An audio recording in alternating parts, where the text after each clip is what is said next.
you tell everybody your name? Einstein. This is Einstein. Now, Einstein, can you tell everybody hi? Hello. That's nice. So can you be more polite? Sweetheart. That's pretty sweet. Now, before we start, Einstein, do you need to clear your throat? Bonjour et bienvenue sur la chaîne de Dinosaures à plumes.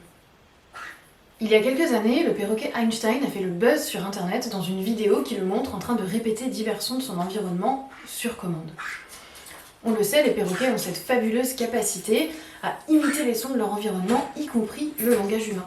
Mais cela signifie-t-il pour autant qu'ils sont capables de comprendre ce langage, voire de l'utiliser dans le but de communiquer avec nous? J'en discute avec vous dans cette vidéo. La communication, c'est la transmission d'un message entre un émetteur et un récepteur. La parole, qui permet de transmettre ses pensées par le langage oral, est un moyen de communication. On le sait, les perroquets sont des animaux qui sont très sociaux. Dans la nature, ils vont donc énormément communiquer, et notamment par le biais de vocalisation. En captivité, on remarque que les perroquets vont aussi beaucoup utiliser les vocalisations dans le but d'interagir avec les humains qui partagent leur vie. Et si vous vivez avec des perroquets, vous avez sans doute remarqué que votre oiseau utilisait des mots humains.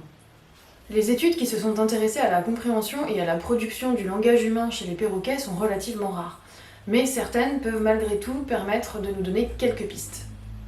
En 2007, Jiret et ses collègues se sont intéressés à 3 perroquets, Léo, Shango et Zoé. Ces perroquets ont été entraînés pendant plusieurs mois à utiliser le langage humain. Le but était surtout de savoir s'ils étaient capables de communication référentielle, autrement dit, d'utiliser un mot en référence à un objet en particulier. Au fur et à mesure, le répertoire des oiseaux s'est diversifié, et on a remarqué qu'il y avait des différences entre les individus. Léo, par exemple, n'a jamais appris à communiquer de façon référentielle.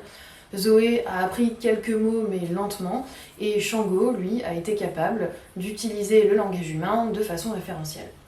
Mais le perroquet le plus connu en la matière est sans aucun doute Alex, qui a été étudié pendant de longues années par Irene Pepperberg.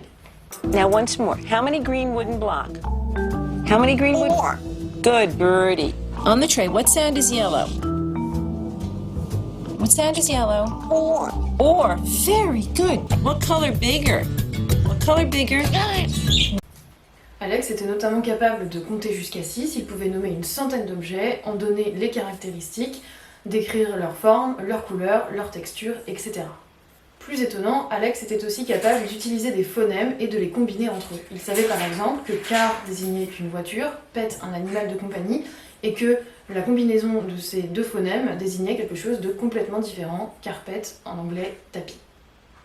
Ces études nous montrent donc que les perroquets sont bien capables de comprendre dans une certaine mesure le langage humain et de l'utiliser de façon adaptée. Cependant, ces études ne se sont pas vraiment intéressées à l'utilisation spontanée du langage humain chez les perroquets dans le but de communiquer. Mais là encore, certaines anecdotes peuvent nous permettre d'y voir un peu plus clair. En 2009, Cabanac s'est intéressé à un perroquet nommé Aristote.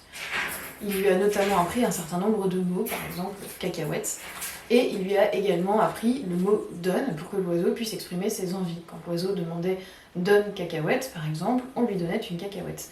Par la suite, il a essayé de lui faire comprendre le concept du mot bon. Il a donc commencé à dire gratte bon, cacahuète bon, pour que l'oiseau comprenne que quand on le grattait ou quand on lui donnait une cacahuète, c'était quelque chose d'agréable. Et l'oiseau, spontanément, quand son propriétaire lui a donné du yaourt, a fait l'association entre les 2 mots pour dire yaourt bon et signifier qu'il appréciait ça. Petit aparté, je ne vous conseille pas de donner du yaourt à votre oiseau, c'est pas terrible pour sa santé. Aristote a donc montré qu'il était capable de façon spontanée d'utiliser des combinaisons de langage humain. Plusieurs anecdotes avec le perroquet Alex sont également assez intéressantes. On a notamment remarqué que quand il en avait marre de travailler et de répondre aux questions, eh bien, il donnait absolument toutes les réponses possibles et imaginables, sauf la bonne réponse. Les auteurs ont même analysé statistiquement son taux de mauvaise réponse pour vérifier que ça ne pouvait pas être dû au hasard et qu'Alex faisait bien exprès de répondre à côté. Alex savait aussi très bien ce qu'il demandait. Il avait tendance à réclamer une friandise quand il avait répondu juste à plusieurs questions d'affilée, et quand il demandait par exemple une cacahuète, eh bien il s'attendait à ce qu'on lui apporte une cacahuète et pas une banane. Pepperberg explique par exemple qu'une fois où on lui a apporté une friandise qui ne correspondait pas à ce qu'il avait demandé, eh bien l'oiseau l'a balancée à travers la pièce parce qu'il savait très bien que ça ne correspondait pas à sa requête. Pepperberg raconte également une anecdote très intéressante.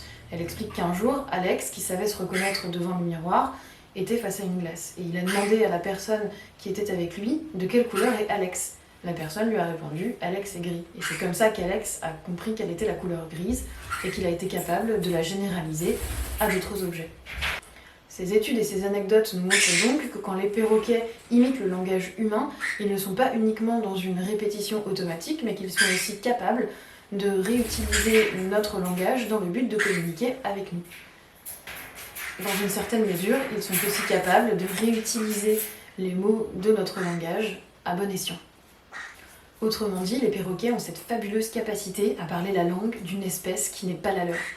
Et c'est déjà bien plus que nous, êtres humains, en sommes capables. Merci d'avoir regardé cette vidéo jusqu'au bout. Si ces thématiques vous intéressent, n'hésitez pas à vous abonner à ma chaîne. Vous pouvez aussi retrouver Dinosaures à Plumes sur Facebook, mais aussi sur le blog. Et je vous dis au mois prochain pour une prochaine vidéo sur Dinosaures à Plumes.